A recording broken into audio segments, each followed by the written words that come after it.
Canada, వెనజువేలా అన్నింటినీ తీసేసుకున్నా అంటున్నారు America అధ్యక్షుడు డొనాల్డ్ ట్రంప్. భద్రత, రక్షణ ముసుగులో సామ్రాజ్యవాదం, యుద్ధకాంక్షతో రగులుతున్న ట్రంప్ సహా ఇతర అగ్రరాజ్యాల అధినేతలు ప్రపంచానికి పెను ముప్పుగా మారుతున్నారు. ట్రంప్, పుతిన్, జిన్పింగ్ వీళ్ళంతా ఆధిపత్యం, పెత్తందారీతనంతో పబ్బం గడపాలని చూడటం, చిన్న దేశాలు ఇరుగు పొరుగు దేశాలపై ఉక్కుపాదం మోపడం, ఇలాంటి చర్యలతో గ్లోబల్ గ్యాంగ్స్టర్స్ గా మారారు. సొంత దేశంలో పాలన పరిస్థితుల కంటే ప్రపంచ దేశాలపై పట్టు కోసం పాకులాడుతున్నారు. గ్రీన్లాండ్, కెనడా, వెనిజువెలా ఇవన్నీ యుఎస్వే అంటున్న ట్రంప్. భద్రతా రక్షణ ముసుగులో సామ్రాజ్యవాదం, యుద్ధకాంక్ష. ప్రపంచానికి పెనుముప్పుగా ట్రంప్, ఇతర అగ్రరాజ్యాధినేతలు. గ్లోబల్ గ్యాంగ్స్టర్స్ గా మారిన ట్రంప్, పుతిన్, జిన్పింగ్. గ్రీన్లాండ్ ను కొనేస్తానంటున్న ట్రంప్ ఇప్పుడు ఆ దీవిలో జెండా పాతేశాడు. కెనడా, వెనిజువెలా ఈ రెండింటినీ యుఎస్ లో కలిపేసుకున్నాడు. ఇదంతా నిజంగా జరగలేదు. కానీ ట్రంప్ సామ్రాజ్యవాదం ఎలా వితండవాదం చేస్తోందో తెలిపేలా ట్రూత్ సోషల్ మీడియాలో పోస్ట్ చేసిన కొన్ని చిత్రాలు ఇప్పుడు ప్రపంచ దేశాలను కలవరపెడుతున్నాయి. గ్రీన్లాండ్ ను సొంతం చేసుకున్నట్లు ఉన్న ఏఐ ఫోటోలు ఇప్పుడు సోషల్ మీడియాలో వైరల్ గా మారాయి. అలాగే ట్రంప్ యుఎస్ మ్యాప్ ను మార్చేసి అందులో కెనడా, గ్రీన్లాండ్ పై అమెరికా జెండా రంగుల్ని పులిమేశాడు. ఇప్పటికే వెనిజువెలాకు తానే తాత్కాలిక అధ్యక్షుణ్ణని ప్రకటించుకున్న ట్రంప్ ఇలా తనకు నచ్చిన దేశాల్ని యుఎస్ లో కలిపేసుకునేందుకు పెద్ద స్కెచ్ వేయడం ఇప్పుడు ప్రపంచ రాజకీయాల్లో పెను సంచలనంగా మారింది.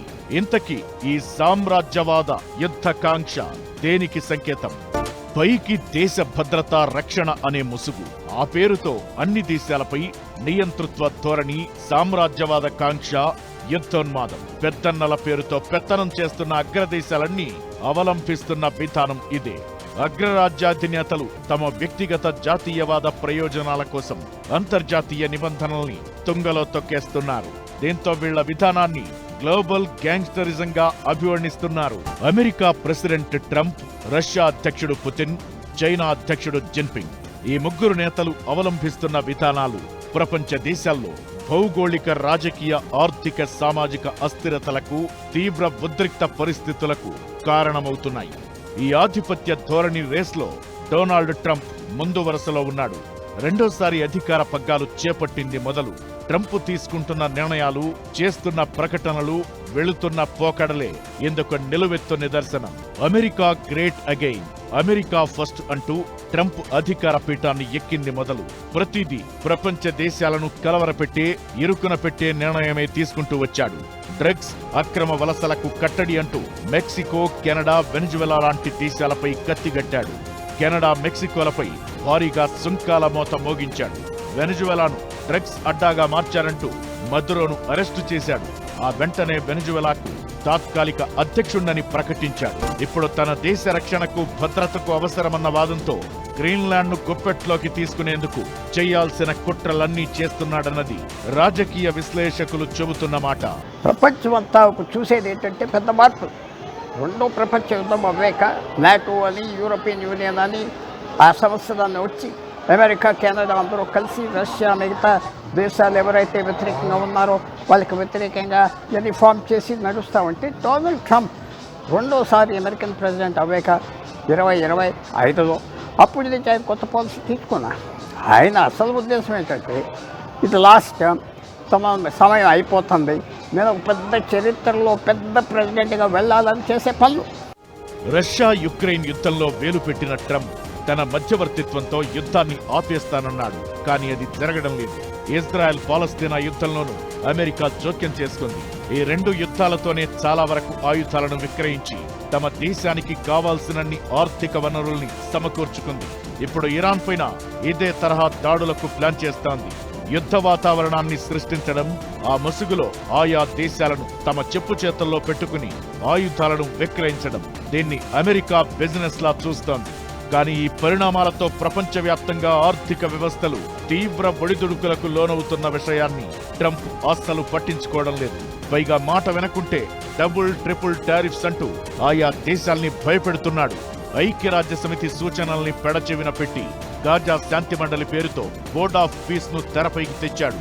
తానే రాజును తానే చక్రవర్తినన్న ధోరణిలో అమెరికా అధ్యక్షుడి వ్యవహారం ఉండటం గ్లోబల్ గ్యాంగ్స్టరిజానికి ట్రంప్ నిలువెత్తు కటౌట్లా నిలిచాడు. ఒకప్పుడు గ్యాంగ్స్టర్లు వీధుల్లో వసూళ్లకు పాల్పడేవారు. ఇప్పుడు అగ్రదేశాధినేతలుగా చెప్పుకుంటున్న వీళ్లంతా సరిహద్దు, ఆర్థిక వనరులు, ప్రపంచార్థిక వ్యవస్థలపై పట్టు కోసం భద్రత, రక్షణ అనే పదాలను ఆయుధాలుగా వాడుతున్నారు.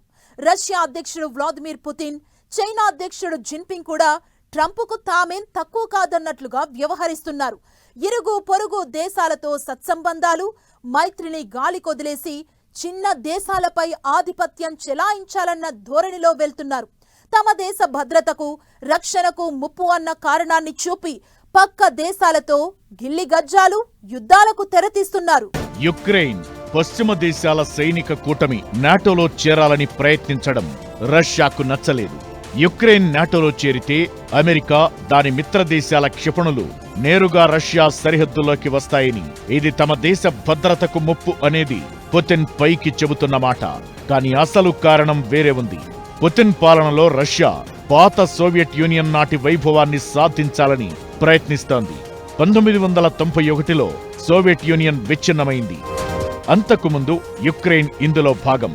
రష్యా అధ్యక్షుడు పుతిన్ యుక్రెయిన్ను ప్రత్యేక దేశంగా కంటే రష్యాలో అంతర్భాగంగానే చూస్తున్నాడు. యుక్రెయిన్ స్వతంత్రంగా ఎదగడం, యూరోపియన్ యూనియన్ వైపు మొగ్గు చూపడం రష్యా సహించలేకపోతోంది. 2014లో యుక్రెయిన్లోని క్రిమియా ద్వీపకల్పాన్ని రష్యా బలవంతంగా ఆక్రమించుకుంది. ఈ ప్రాంతంలో రష్యన్ మాట్లాడే ప్రజల్ని రక్షించడమే తమ లక్ష్యమని రష్యా చెబుతోంది. రష్యా, యూరోప్కు మధ్య యుక్రెయిన్ ఒక రక్షణ కవచం లాంటిది.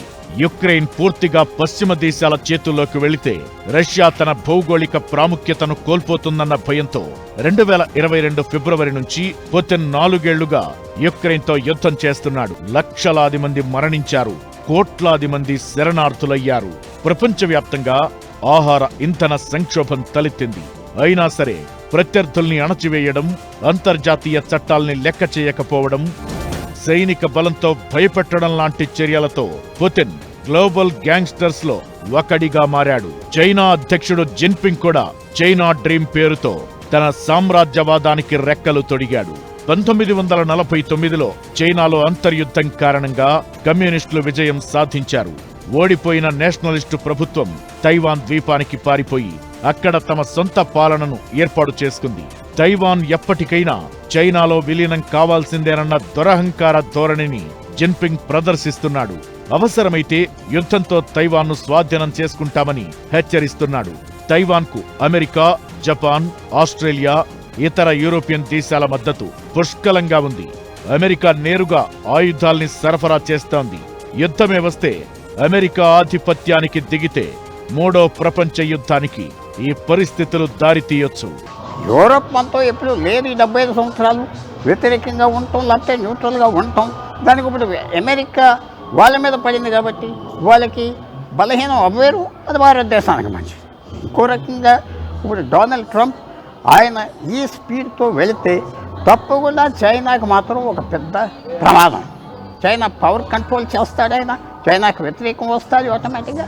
సో భారతదేశం ఎలా చూడాలంటే మనకు మంచిదా మనకు చెడుదా చూస్తే ఈ అస్థిరతలో భారతదేశానికి స్థిరం కూడా కనపడే అవకాశం ఉన్నది.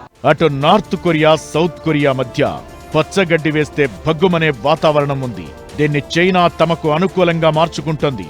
నార్త్ కొరియాకు స్నేహహస్తం చాపి సౌత్ కొరియాపైకి ఉసిగొల్పుతోంది. దక్షిణాసియా దేశాలపై చైనా సైనిక శక్తితోనే కాకుండా ఆర్థిక, రాజకీయ వ్యూహాలతోనూ అజమాయిషీ చేయాలని చూస్తోంది. అత్యంత వేగంగా ఎదుగుతున్న భారత్ను అదుపాజ్ఞల్లో పెట్టుకోవాలన్న దురాలోచన నుంచి పుట్టిందే స్ట్రింగ్ ఆఫ్ పర్ల్స్. దీనికోసం భారత్ చుట్టూ ఉన్న దేశాలకు ఇండియాపై శత్రుత్వం పెరిగేలా చేస్తోంది. దీనికి తోడు సరిహద్దుల్లో తమ సైన్యంతో తరచూ ఘర్షణలకు తెరలేపుతోంది. లడఖ్, అరుణాచల్ ప్రదేశ్ సరిహద్దుల్లో చైనా సైనిక బలగాలను, గ్రామాల్ని నిర్మిస్తుండడం డ్రాగన్ సామ్రాజ్యవాద యుద్ధోన్మాదానికి నిదర్శనం. టిబెట్ను తమ దేశంలో కలిపేసుకునే నియంతృత్వ ధోరణితో వ్యవహరిస్తోంది. మాల్దీవుల ప్రభుత్వం చైనాకు అనుకూలంగా ఉండటంతో అక్కడ సైనికంగా, ఆర్థికంగా పట్టు పెంచుకోవాలని చూస్తోంది.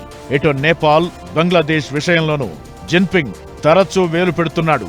బంగ్లాదేశ్ ప్రస్తుతం భారీగా ఆయుధాల్ని, మౌలిక సదుపాయాలను పొందుతోంది.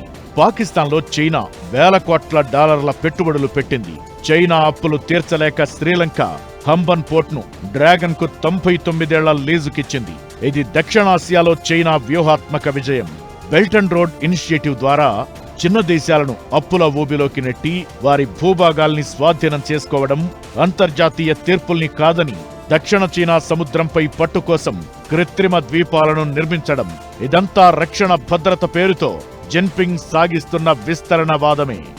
ఇలా అమెరికా అధ్యక్షుడు ట్రంప్, రష్యా అధినేత పుతిన్, చైనా అధ్యక్షుడు జిన్పింగ్ వీరంతా ప్రజాస్వామ్య వ్యవస్థల కంటే వ్యక్తిగత అధికారం, స్వార్థ ప్రయోజనాలకే ప్రాధాన్యతనిస్తున్నారు. అంతర్జాతీయ చట్టాల్ని ఉల్లంఘిస్తూ ప్రపంచవ్యాప్తంగా ఆర్థిక దిగ్బంధనాలకు, సైనిక హెచ్చరికలకు దిగుతున్నారు.